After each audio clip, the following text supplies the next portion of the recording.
So what's going on? So it is Monday. It's 1300 hours.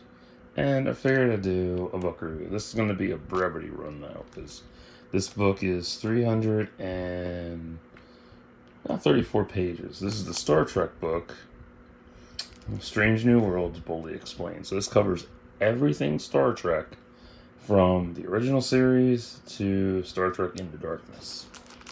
So, yeah, this came out 2016. I'm surprised it didn't cover, what was the other one I'm thinking? Beyond. It, like, stopped before Beyond. But I'll show you the important stuff so you have an idea what's in this thing. So this is the index. This is on page 330. So this is everything that's in the book.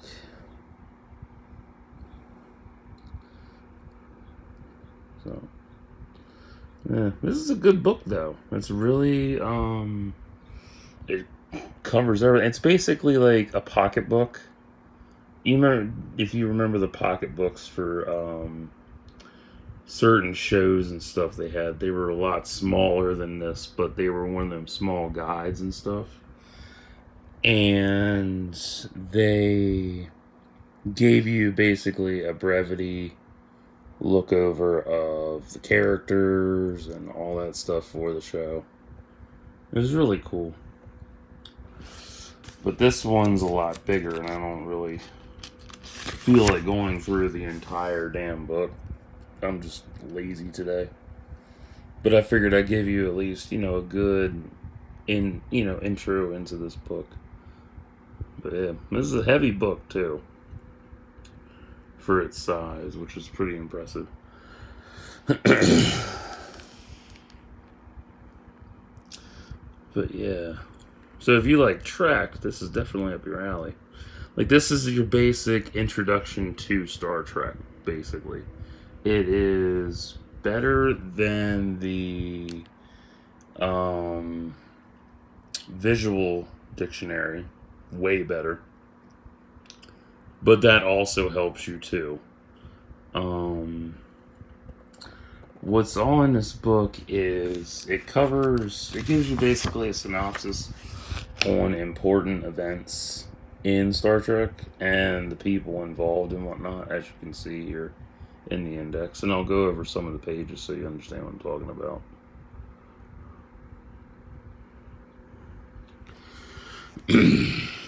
But yeah, I like this book. Will I buy it though? Nah.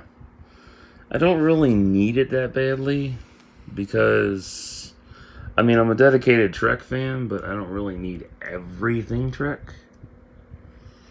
Like, the one thing I'd like to get is the encyclopedia set. That's about it. But, yeah. I'm just lazy about shit, because I don't really need stuff, and I'm cutting back. There we go. But yeah, this is a pretty detailed book for its size.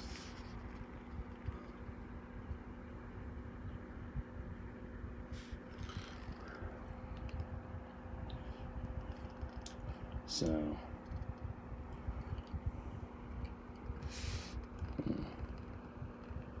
alright, so that's the index. And then you have the movie releases, the TV series, and then they're labeled by you get the seasons, the writers, their abbreviations for their names, episodes, all that shit. And then you have a glossary of terms. That's fun too. Let me go to, like, see, you get anatomy of Worf and all that. Alright, this will work. So you get you get the captain's log, you get the planet, the class, the location, the political affiliation, the moon, and the briefing, which is like a tiny ass synopsis.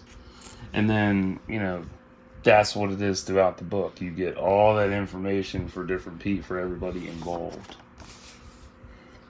And some of them, they have multiple pages, like Tom Barris and B'Elanna and the Doc. And Neelix gets...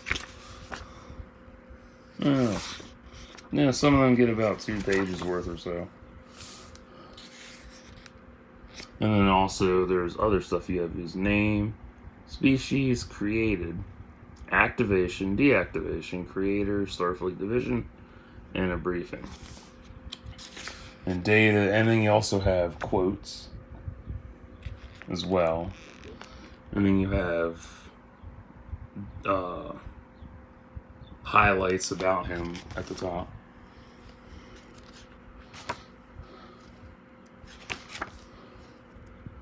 It's a lot of fun. So,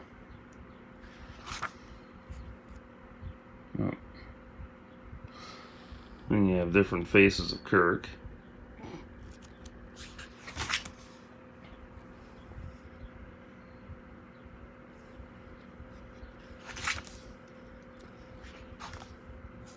And it covers both timelines as well. Though I consider it all one timeline, so. And you get the ships as well. And for the ships, you get the name, the length, the complement, and the briefing. But no, like, major details. Like, if you wanted major details, head over to Memory Alpha's wiki page and check that out for full details. Because it'll give you the full complement and everything. Then we got extraordinary measures. Then we got, you know, name, status, affiliation, established, headquarters, known operatives, and briefing. And then random, you know, quotes again, and all that fun stuff. Beautiful DS9.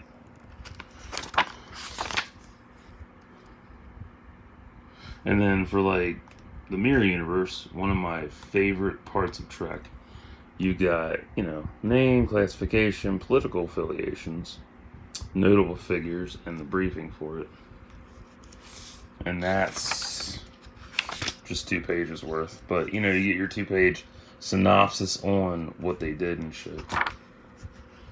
So you can see it's a lot of text. That's why I'm not doing it. And you also get the timeline of whatnot. And there we go. But yeah, this is a definite good book to chill with. Like, you can kick back and look at all these key events and just enjoy it. And let me give you... Oh, this is by Paul Rudditz, Sanford Gladstone, and Simon Hugo. So here is the table of contents.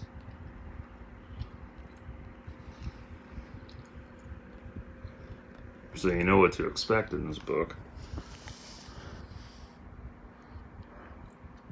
But yeah, if I did a full review on this thing, it would drain me because it's so long.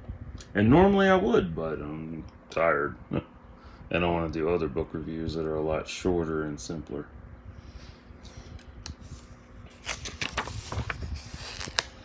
So if this helped you decide to buy this book, cool. If not, I understand. Not everybody likes Trek. People want Trek to be more like Wars, and people want Wars to be more like Trek, and whatever. And everybody grew up in different eras of Trek, too. That's the fun part.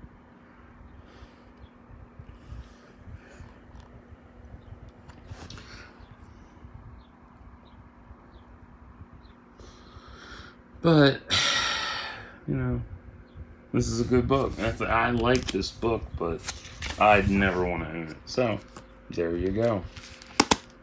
So this is a hardcover as well, and it's, you know, yellow shirt for Kirk. So there is the front, there is the back, that is the synopsis, and I know that's, there you go. I can read that since it's up close. I mean, I can read it from far away too, but it might be difficult text for you to read since it's so, you know, the background meshes with it. It's from DK Books. So, if you like this, cool. If not, I get it. So, I'll be back in a little bit. Stay tuned.